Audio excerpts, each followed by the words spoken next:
let's get started with the first thing. And you mentioned some time ago on your YouTube channel that CCNA is a waste of time. So we want to start with that. Why do you consider, if you still consider CCNA as a waste of time? Yeah, look, that bit of short video got me in so much trouble, I must say, and it unfortunately upset so many people, and I totally understand. I'd say the idea, I will explain the idea. I believe the idea is still valid, but I think my delivery may have been a bit harsh, and I could see why someone could take it out of context. I mean, the idea for me when I said CCNA was a waste of time, that was actually in response to the blanket recommendation that no matter what you want to do in cybersecurity, you absolutely must do CCNA. Now, the problem is when I was starting out, let's say early 2000s, that may have been true because CCNA was kind of the only cert to learn anything about networking. However,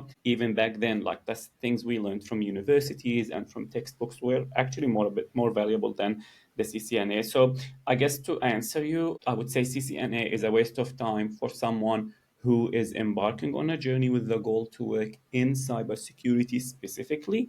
They do not need a CCNA because as of recent, as in like maybe as of the last 4 years ago, like very recent, the cybersecurity training in the market right now actually covers the networking basics that you will need to work in cybersecurity. I think people, when I said CCNA is a waste of time, they thought that I was saying networking knowledge is a waste of time. I never said that. That is not true. Mm. I said that to get the certification from Cisco is actually not required for cybersecurity, followed up by because the training in cybersecurity actually cover the networking knowledge that you will need to work in cybersecurity. However, if you want to be like a CCIE like yourself or like a networking expert, a network engineer, CCNA is a must. Like it's something you absolutely need to do. You need to deal with it. It's your starting point. I think people confuse the two because, and I blame my generation when we started, 20 years ago, it was kind of one and the same, but now things are different. Thankfully, I think around 2017 onwards, we had more and more training providers specifically for cybersecurity. It's a discipline on its own. And for sure, all networking fundamentals and all networking knowledge is actually covered in cybersecurity training. So that would be my long explanation. Unfortunately, at the time, I think I said it in like a 30-second, like, CCNA is a waste of time. Just don't do it if you want to work in cybersecurity. And I didn't explain myself, which wasn't smart. But in my defense, I was also new to creating content. I didn't think how someone would see it. I also didn't think anyone would see it. I didn't think anyone was watching my videos. So yeah, Yeah, that's the so story. they will take that out of context and, oh, you're saying bad things about CCNA. How dare you? It's, it's my fault. I take full responsibility because I didn't think anyone would watch it. I thought the 5 or 6 people who were watching my cybersecurity stuff or my even coworkers, that was mainly for them. But anyway, time has So, so, changed. so that was the early beginning of your YouTube channel. Yeah, yeah. I didn't even think of it as YouTube channel. I guess the way I started is I worked in PwC. It's a consulting company, and the more senior you are, part of your job is to coach junior consultants. So I Hmm. have a lot of coaching sessions, and I found that I'm answering the same question over and over and over. So I thought, well, how about, and it was near COVID time. So I thought, well, I'll create one video, I'll answer all the questions, and I'll Mm. post it, and then I'll just send them the link. So that's what I did initially. I was just sending the links to the junior, like, well, what should I do? What should I say? I'm like, here you go. This is the video. Just watch it. Do it. So, and then Okay. after you watch it, then you can ask questions. I left it and I didn't know people were watching who weren't my colleagues. So, yeah, that spiraled. I had no intention of creating like a Mm. YouTube. It was more, I want to upload a video somewhere. I can share it to my Okay. coachees. Okay. So, who you would say that CCNA is designed or is required for those who want to follow like the network engineer path instead of those who want to follow specifically the cybersecurity path? Yeah, and I would say so. I can speak for the cybersecurity path. That's my world. However, like to be a network engineer, that would be your area. So you would have more knowledge. In my time, when I was starting out, very long time ago, you had to do Hmm. CCNA. It was pretty much the only thing available, right? I think Hmm. there was some certificates from Juniper. I don't think it's still there anymore. I don't know if it was still there anymore. That was like coming up at the time, but you had to do Cisco if you wanted to do network engineer. I cannot speak about network engineer today Mm. because it's not what I do. However, almost all network engineers that I worked with, today. Hmm. Almost all of them have some sort of Cisco certification. I'm seeing more Palo Alto. I mean, it depends. You probably would know more. I don't go deep in what they do. I work Hmm. side to side with them. But if I wanna, someone is starting out, they tell me I want to do network engineer. I'm like, well, ask a network engineer. If you want to do cybersecurity, I Okay. can help. Okay, so there is also this big confusion in the market between network security or network security engineer versus cybersecurity engineer. Is it the same thing? Is it different? What's your take Yeah, on look, that? yeah, look, and I understand that the confusion is really valid. I agree with the confusion. It is confusing because in cybersecurity, job titles are so messed up. It doesn't mean anything. For example, your title could be security specialist, security analyst, cybersecurity engineer. What is it? Cybersecurity advisor. All of those could be doing the same thing. Hmm. And this title between two different companies can be completely different. And this unfortunately creates confusion, especially if someone is new. Or even I see on YouTube some people, they've been working in cybersecurity for like, let's say, 3 and 4 years. They only worked in one company, and let's say all they did was look at a WAF or look at a firewall. They know that bit, but they don't know what the rest of the cybersecurity world is. So that's where the confusion is. Now, your question is really good. When we say cybersecurity, I mean, what is cybersecurity? What's not cybersecurity? Okay, some people say, well, physical security is also cybersecurity because you need to break into a building and blah, blah, blah. And I worked in companies where we actually worked with the physical security team in the same environment. We had similar monitoring, similar alerting. So, look, the lights can blur a bit, but when someone says cybersecurity, I'm generalizing here. They Hmm. generally mean, detecting, responding to cyber attacks, doing ethical hacking, doing digital forensics, even doing like a cyber risk analyst. Like it's kind of a little bit more obvious. Now, when we say network security engineer, really very interesting title. I saw this title sometime used to refer to someone who's a firewall specialist or who is even a VPN specialist in some cases, or I've even seen it for like a WAF specialist. Like I've seen this title used a lot in different contexts. Hmm. To me, this person is more of a network engineer because really the firewall engineer, he's a network expert, right? They just use the firewall as a tool to, block ports, to design ACLs, and so on and so forth. Usually in the industry, let's say I'm the manager, so we will have some requirements for each project. We take it to the networking team. Within the networking team, in an ideal world, they'll have someone specializing in the firewall, or to be the same person or a group of people. Now, sometimes this person can sit in the cybersecurity team. They can perform more than one task. Let's say they do firewall and then they do, I don't know, malware. This is usually in a small to medium size. But in large organizations, for the most part, you'll find that, firewalls, network security is really the network domain because it requires a lot of expertise. I mean, you're a CCIE, so you know how much knowledge you actually need, especially when things get complex. Yeah. I worked at one of the banks in Australia here. I mean, if you look at my LinkedIn, you probably can guess which one. They had, at the time, not today, they had 700 firewalls. 700 firewalls all from one vendor, and it was really, really challenging to understand. Like, even the network experts were struggling to see where it began, where it ended, because it was an Australia-based bank, but then they had branches at the time in New York and London and Hong Kong. So it was really big. So you needed network security specialists. Some of them even were specializing in like proxy and in load balancers. We had F5s at the time. So I think it's a universe on its own. Yes, technically you could say this is cybersecurity. However, I'd say that it's closer. Like, we're kind Mm. of I don't know, like we were really splitting hairs here. Yeah. I'd say they need more networking skills than your traditional cybersecurity skills, which is, let's say, reverse malware engineering or penetration Okay. testing. Completely different skill set. Okay. I hope this So this answered it. It's a long way of answering this. so probably we understand more if you explain to us, Yeah. because you're a cybersecurity specialist, how Yeah. you got into cybersecurity.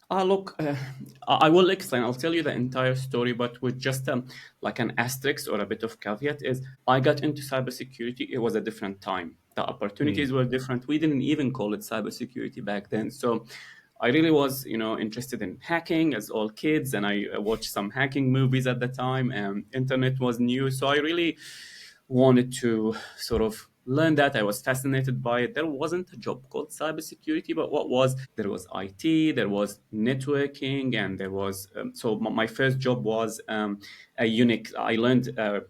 Sorry, let's cut back. In hacking Hmm. forums, they said you need to learn Linux and Unix and blah, blah. So I started Hmm. learning that on the side, and my first job got it because I had some skills in Unix. I'm like, well, this guy likes to learn. Let's just take a chance on him. And I was mainly supporting Unix servers and doing Unix and security. Like one of the first sort of security tasks, we had a Sun server and we had a software on top of it, the software called Checkpoint. It was just a software, and that was the beginning of their firewall. So that was like configure the ports, block the ports on that software. There was also on Sun Solaris, the OS, we used to do like filtering, host-based filtering and web filtering on some of these servers, really rudimentary stuff. We did, patching, we did we didn't call it identity, we called it LDAP and open LDAP and user access. So that's really how I got into it from the server side. Hmm. So because I always had the interest, I was always learning. Like I was chasing certifications and chasing a lot of things. Most of it wasn't really helpful. Like I had so many Microsoft certifications and Cisco stuff that really, I'd say, didn't benefit me much, but I really wanted to learn. We didn't have online platforms that had labs that you could learn from. So I had a Sun server at home I was practicing with, and we had Cisco switches that we were playing with. That was it. I didn't have the same opportunities that people now have with, these hacking platforms where you pay, I don't know, $50 and you can access labs. That wasn't possible. So I took every Yeah. chance I got and started progressing and started learning. And within that, then I got a chance to work on, the firewall side, network security side, and I had a chance to work on identity. I think the more specialized I got, I was leading an incident response team, digital forensic incident response. And then from that, I kept progressing and I ended up in consulting and GRC. And yeah, the rest is history. But that's how I started. I don't recommend Hmm. anyone to start the way I started because now there is better ways and there are better opportunities. And you're going to share all of these details just in a minute. Okay, For sure. so you start to use some jargon there, Mm, forensics, yeah, digital. Okay, so yeah, this is not networking correct. Yeah. words at all, network security. So at some point you were working, you were handling the network security, you were protecting the assets inside a company, let's put it that way. Yeah, And it looks like there are different ways to do that in, let's call it, in the cybersecurity realm, right? So correct. patching the devices, looking for threats, for malware. So all of these is part of the cybersecurity ecosystem. Yeah, 100%. So you're absolutely right. So actually, this model, we call it the defense in depth model. Meaning, let's say you have information assets. Let's say you have a server with like the money data. Let's say, and this is the important stuff you have. You're trying to protect them, right? So at Hmm. the network layer, let's say you have your firewalls, and that will be one layer of defense. You can get through it, and then we have things like, I don't know, identity and access, where you can't really access everything. You need to authenticate. That's another layer of protection. And then we have things like data loss protection. That's another layer. So we have multiple layers of protection. And even once we have a layer, we have detection. We can constantly monitor to detect for any anomalies. We baseline what normal network traffic looks like and we compare it to what malicious traffic look like and we block it. We generate alert, we investigate, we respond. Forensic is really meaning we analyze the hard drive to see if something is suspicious happened. We look at the timelines. When did it happen? Was there a movement? Was there data exfiltration? So all of these, think of them as layered defenses, right? So up Hmm. even to the user level, we send educational emails, don't click, but even if you click, we have things to block at the proxy level, at the IPS level, like there is layers to it. So like you said, it's many tasks that provides protection. So every job is important. The job of the network security professional is important, but also the Hmm. job of the individual handling endpoint security and malware protection is important. The job of the analyst who looks at alerts, that's also important. So it is an ecosystem, just with the caveat that the bigger the organization, the bigger the teams, they have more specialists. But when you look at small to medium sized organizations, usually a small team doing all of the above, little bit of that, sometimes, not sometimes, very often they also have a third party managed service provider. They do some stuff for them. So let's say they'll do the monitoring for them, or they'll manage some of the devices. So it's a shared responsibility, but for the most part, yeah, you're absolutely right. It's separate tasks, separate specialties, separate knowledge, all of this work together. So there are, I would say, probably two common terms used in cybersecurity, and that is the probably three: blue team, red team, and purple team. So those three terms, essentially, a cybersecurity specialist would fit into one of these three categories. Yeah, I mean, look, those terms, I'll be honest, those terms are more marketing terms and just fancy terms to describe what we just talked to. Like in general, we say, let's say the blue team is the individuals who defend from attacks. Those are the people we were just talking about. They manage the firewall, the incident response, the alert. So you are defending the organization. Whereas the red team, those are ethical hacker. They try to penetrate your network, or they try to penetrate your devices with the goal of finding some weaknesses. Then they'll create a report, send it to you, tell you, look, this is what we found, this is how you fix it. That's really in a nutshell. I mean, the word red team can mean many more things, but let's say that that's the simplistic version.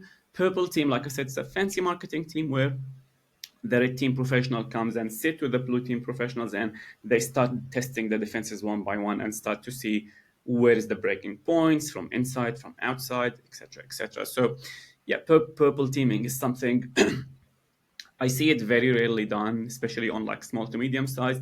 Some larger organizations with big budgets, if they have more budget, they engage in some purple team activities. But more commonly, really, you'll have your defenses, and you'll have your regular penetration tests or ethical hacking happening. And yeah, you could engage in also some type of purple teaming activities. So another thing that I want to have your opinion is that you mentioned a lot on your channel that in cybersecurity there is this path, the technical way, and there is the path non-technical way. Like there is one that you can use tools, and there is the other one that you don't need tools, you don't need to learn code.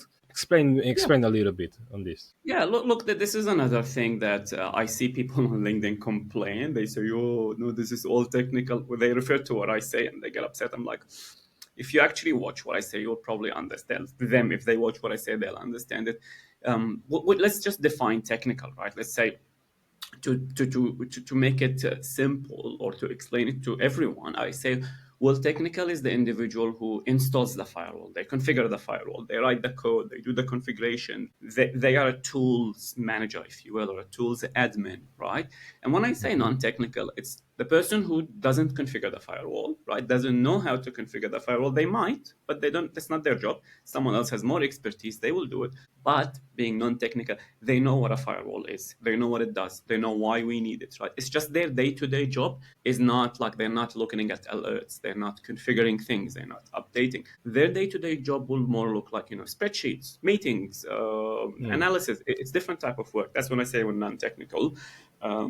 Now, it's an area that I don't see many people even know that it exists within cybersecurity. Recently, I'm seeing people talk about it on YouTube because they see other videos and they make similar ones. But really, there is a big, large part of cybersecurity. It's like collectively group of roles. We refer to them as governance, risk, and compliance. Again, that term, we didn't really use it even 10 years ago. It's kind of a newish term. But it's a group of roles that work, on risk management, on compliance, on things. Like I said, it doesn't need tools, but you need reports, you need audit to happen. None of that really needs you to be on the tool, right? So that's really the governance, risk, and compliance. I'd say I encourage people, especially beginners, especially someone who is on a learning path, maybe start with that. And it's the barrier to entry is a little bit less. It's not easy, but it's a little bit less because you can learn quickly how to perform risk analysis, how to do all of these things. Now, when I say that, people will be like, well, how can you do risk analysis if you haven't configured the tool? Well, actually, if you configure the tool, also you don't know how to do the risk analysis. It's two different skills, right? People don't like to do that. I have a friend who he does application security, and he's like, well, I can easily move to GRC. And I'm like, well, I could put you in front of a client tomorrow, and they're gonna ask you, with this strategy, how do other organizations do it?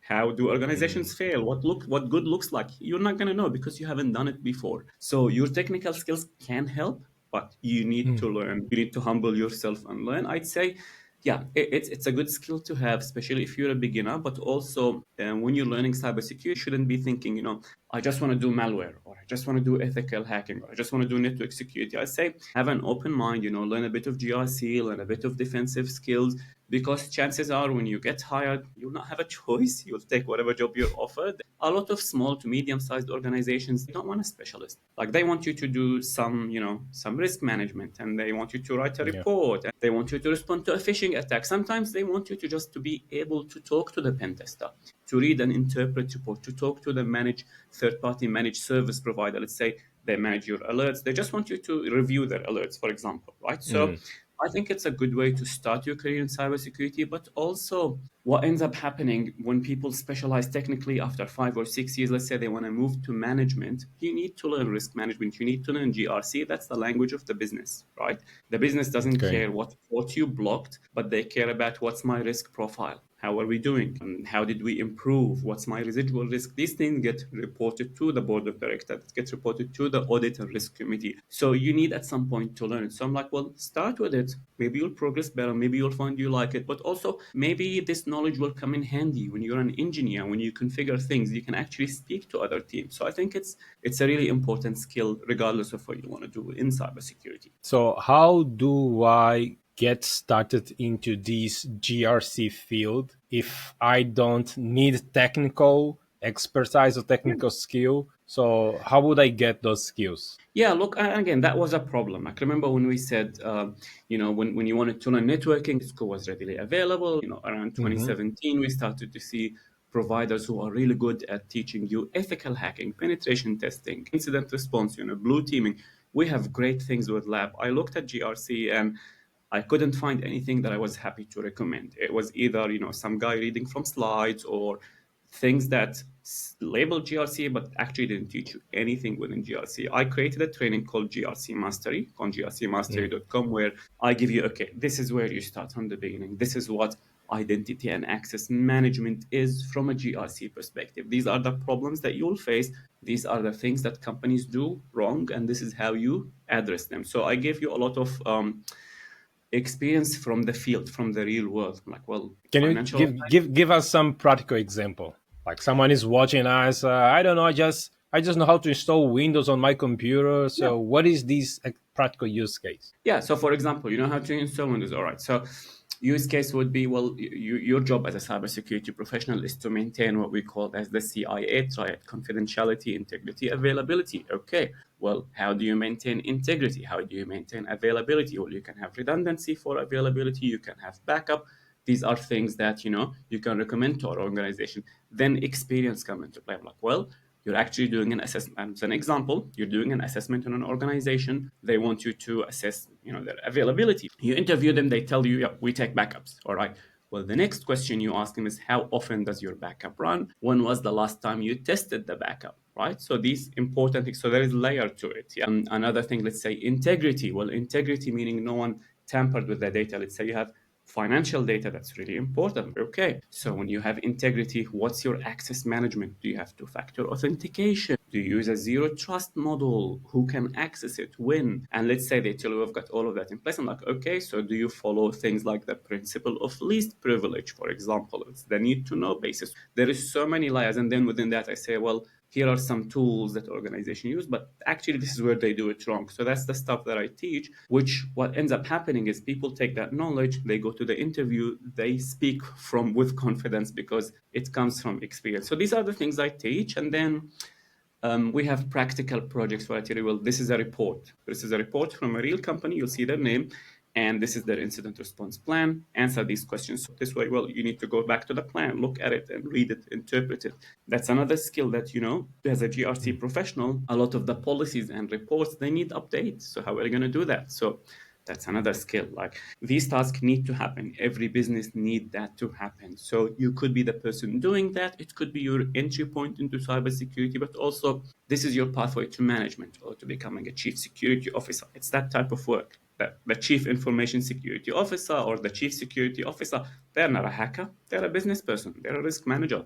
They manage team. They manage risk. They present to senior executives. So that's really your starting point. Does that make sense? Okay, okay. So I don't need technical expertise to evaluate, for instance, whether I'm following the best practice inside my company. Like, we need to use password, we need to use certificates, we need to have a policy to change the password uh, after some time, after 1 week, after 3 months, whatever. Mm. So these kind of recommendations, in order to know them, I don't need to know how to use the tool that is going to send the email like you need to change your password. So that's what he's saying. You learn that the companies, they need to follow these recommendations, but you Yeah. don't need to know how to manage the tools used in these companies. Well, look, I mean, look, yes and no, because these things are never, black or white. For example, there is something we call user access revalidation. This is a task that absolutely need to happen as part of your defense in depth.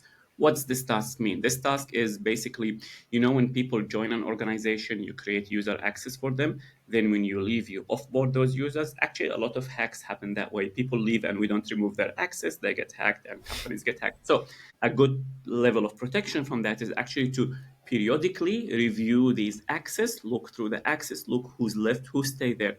That is not a technical task. That's not a technical task at all, right? But it needs to happen.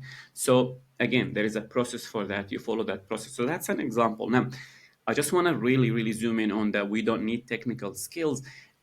This is also not a life sentence. Like, I have a video on my channel called the GRC Roadmap, right? In that video, I say, well, start with GRC mastery, follow it. Then I say, well, do things like, Google Cybersecurity said, do things like Security Plus, but then take it a level above, learn about the cloud. Like, you're supposed to continue learning. Now, when we say, like, the example you brought is really good, you recommend a passport policy. True, the person who recommend that policy will never be the person who implemented, because the person who implemented, that's a Windows engineer. I cannot go and touch their server and mess it up. Just like with the firewall, I cannot go and play with the switches and like, even if I know, right, there is a Yeah. specialist, someone who's an expert in that area. Now, the more senior you get, like at my level, I recommend things, it needs to be practical. I can't just throw a random recommendation, right? So I need to have in-depth knowledge, but the junior consultant doesn't. They're on a learning journey just like everyone else. I think the notion that I see on Reddit, unfortunately, on Reddit, I noticed there is a lot of CompTIA instructors. They haven't never worked in cybersecurity, but they teach CompTIA certs and they think CompTIA equals cybersecurity. So they have these things where work as a network engineer, then do cybersecurity. I'm like, actually, no, the network engineer is a very important job. It's its own job. Unfortunately, the skills of the network, or fortunately, the skills of the network engineer doesn't translate to cybersecurity. Cybersecurity is not advanced network engineering. It's not a progress. No, both are great. Both have their own learning path. But this advice that's thrown on places like Reddit, it usually comes from, let's say, CompTIA instructors or professional instructors who haven't really seen the real world. They have no idea. So they sit and they imagine, you can't secure what you don't understand. And therefore, I'm like, but this is just stupid. Right? That's like saying I can't fly in a plane unless I know where every screw goes. It's pure stupidity, because you can't secure what you don't understand. Well, how much do you need to understand? Do you need to understand every cable of everything? Do you need to understand your electricity? Do you need to understand how the building is? Like, it's just stupid. But sadly, this gets into the heads of beginners. Well, then they go and do these things like CCNA, A plus. I need to fix laptops. I need to do this before. I'm like, no, you can. We hire hundreds and thousands of grads every year. They start their job with cybersecurity or something else. Like, it's a career on its own. So that we don't need to gatekeep it. We don't need to install these unnecessary barriers that exist in the imagination of middle-aged men. Yeah. Probably, probably I'll get some comments later, like, Uh, I get them every "Well," day. When I get these comments, I'm like, please seek psychological help, like seek therapy. But this is not it. Let people learn, let people progress, let them learn, let them get into the field. And I say that the best thing to do is to actually worry about your own journey. If you're a CompTIA yeah. instructor or you think you're an expert, great. Continue to be that expert. Just let people learn. Yeah, no, I totally get what you're saying, because I used to work at a company. They They had to be, so this was in the finance sector, so they had to be compliant with a couple of requirements like PCI DSS and a lot of frameworks related to security. So I'm aware of those recommendations. I used to be what is called like ISA, so the Internal Security Auditor. So I know Yeah, I know yeah, these procedures. Some of them. Actually, I didn't know the difference of network engineer, cybersecurity, or internal security until I left the company because I was a network engineer, and for me, it was like everything sitting under the same umbrella of network engineers.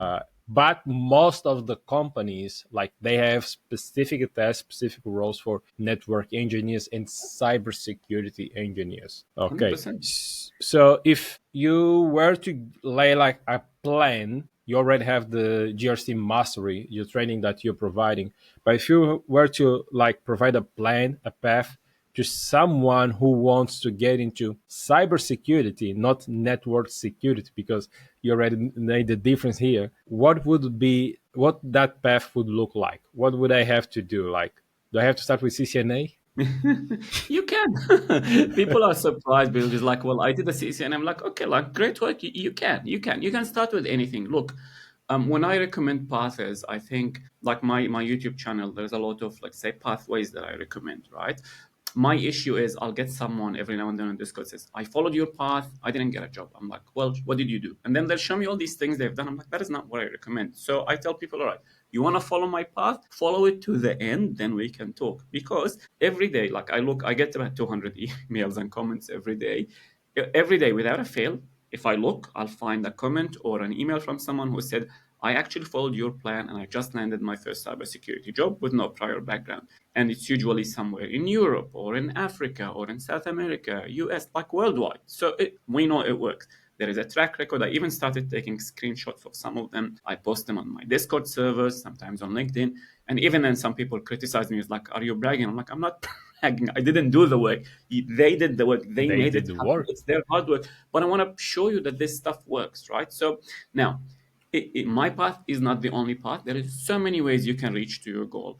The paths I provide, I believe that they are, the fastest and cheapest way possible from my experience, and that's what I see Mhm. work for hundreds of people, even thousands at this point, right? So my path would be is even if, let's say even if you want to do network security, right? My path would be anything cybersecurity. The mindset is you need to continue learning until you reach your goal. So we need to ditch the mentality of I want to do the minimum amount of work. I just want to do this one training and I expect a six-figure salary. It doesn't work that way.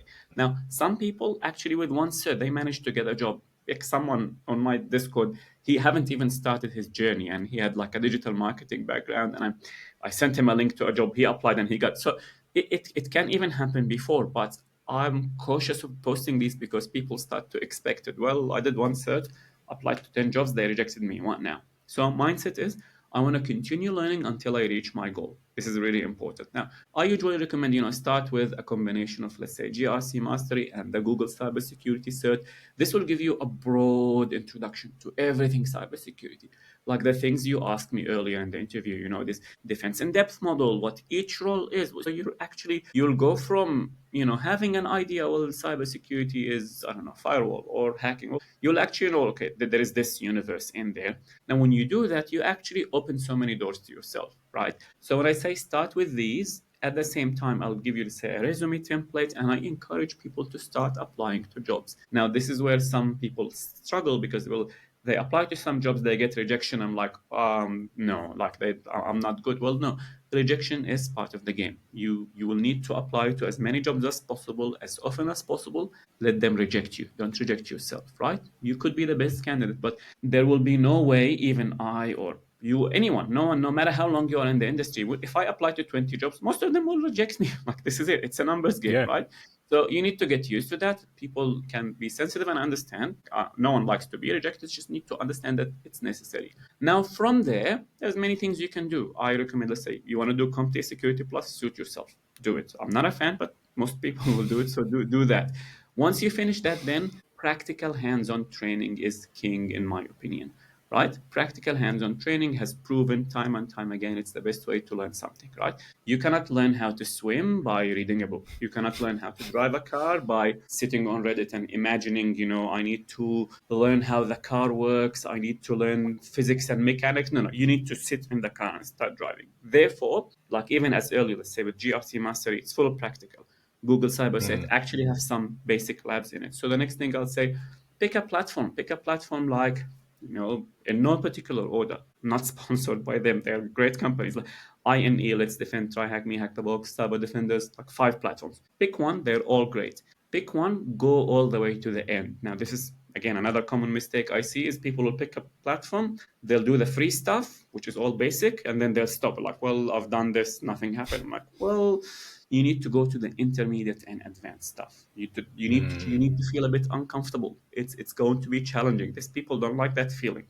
I Yeah. get comments on my desk because like, well, hack the box is difficult. I'm like, yeah, that's the point. You will be responsible for the company's asset. It's the point. However, I must say, like, with the knowledge you gain from these platforms, I promise you, I know senior analysts and senior engineers who don't have enough knowledge to pass these platforms. So you go to the interview more than prepared. This way, when people ask me, well, I have an interview tomorrow, what should I do? I'm like, well, you should have done that 6 months ago. The one advice I have for interviews, know your stuff. That's it.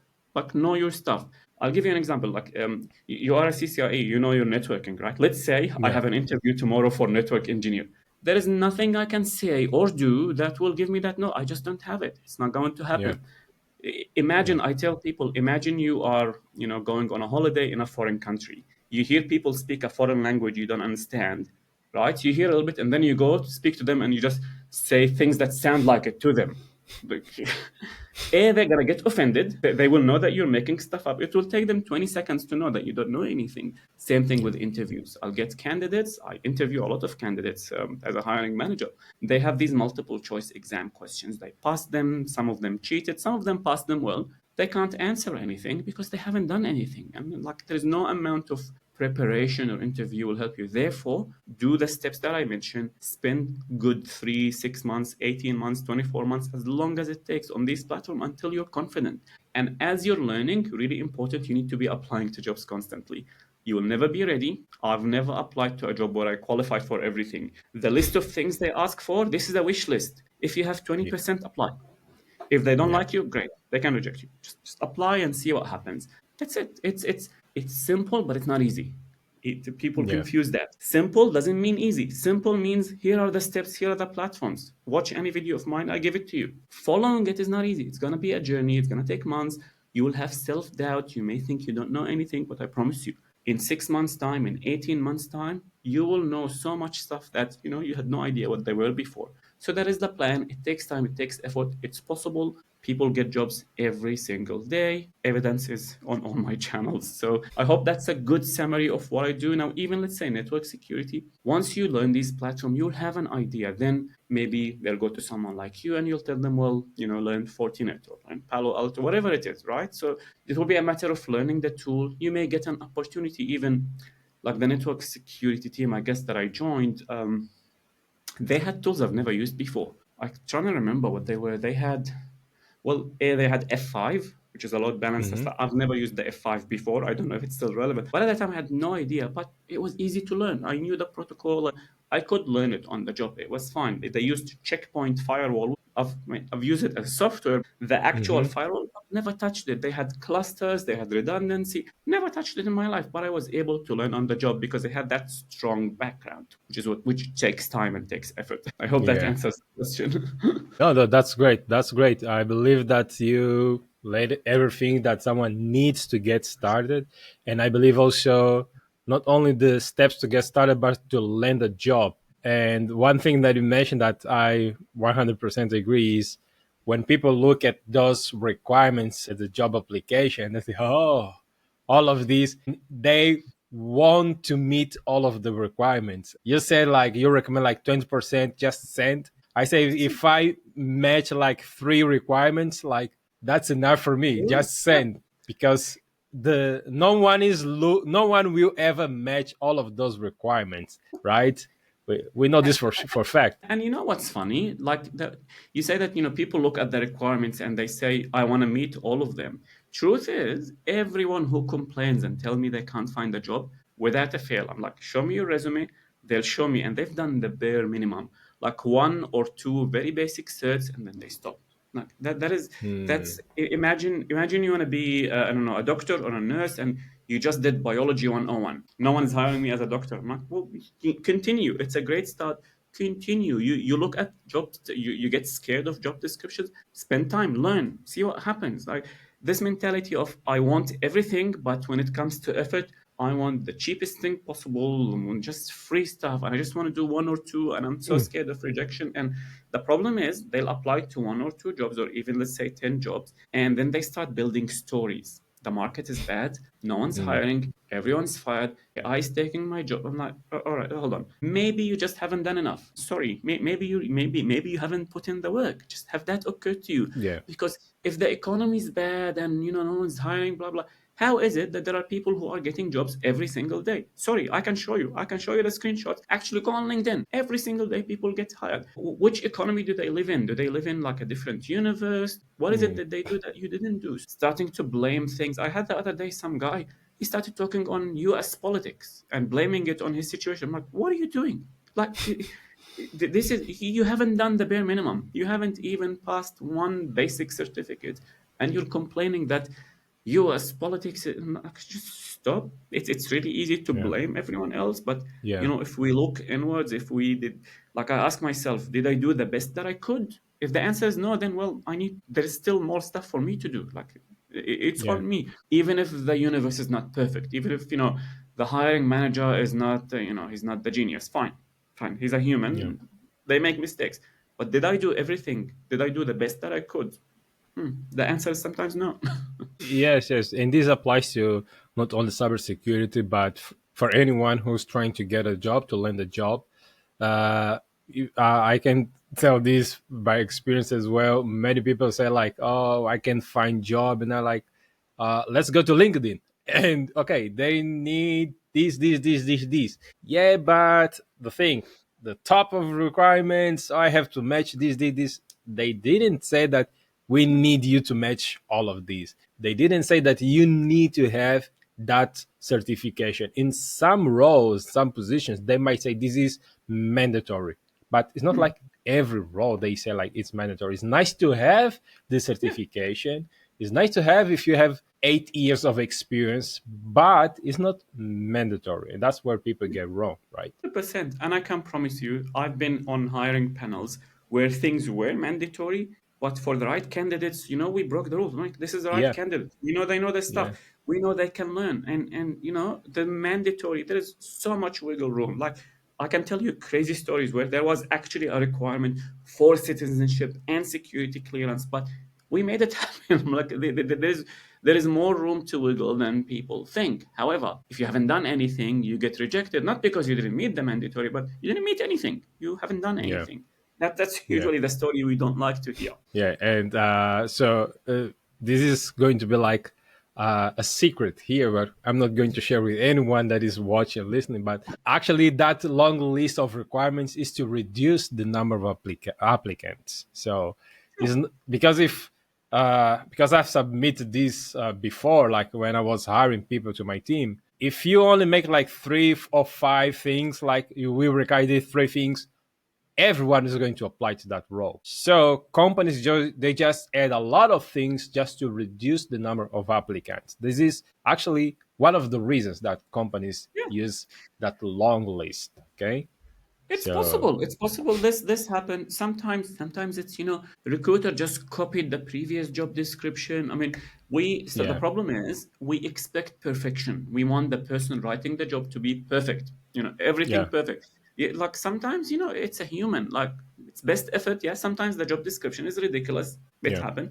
But sometimes it's fair, and sometimes everything in between. I think worry about we can't control what other people do. This is what I can control. I can control what I do, my learning path. I can prepare as much as I can and then hope for the best. And you know there's many things. Sometimes it's laziness, sometimes it's actually, sometimes they need it. Sometimes, we Hmm. need someone senior with 10 years of experience. Candidates tell me, well, I can't get a job, everyone wants experience. I'm like, yes, every company wants experienced people for experienced roles, and we want junior people for junior role. As an example, Yeah. if I'm hiring someone to send educational emails about phishing, I cannot get that 20 years of experience network security expert.